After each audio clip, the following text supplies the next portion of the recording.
siis läks alles mölluks lahti. Kas Kohtla-Järvel pungile on kõht? Kas Kohtla-Järvel pungile on kõht? Ja Kohtla-Järve valutasid punkarid ja...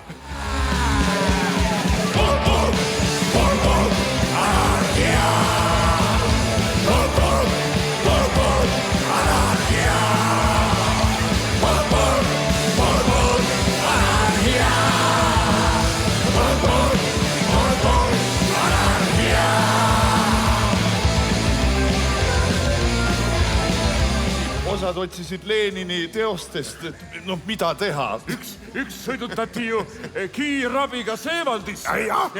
2 tükki ronisid Tuhamäe otsa, hakkasid sealt appi karjuma. 3 tükki need hakkasid ju usklikuks. Täielik anarhia.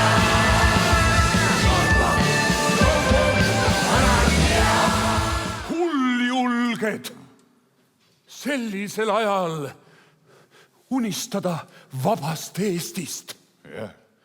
Linna jalgealune oli ju põlevad kivi täis, aga maa peal hõljusid mürgised aurud, mis tegid ajud hapraks. Ikka nii jaburalt pehmeks, et isegi lasteaedades hakati mudilastele seda sotsideoloogiat pähe toppima. Loputakse kattust, loputakse kattust.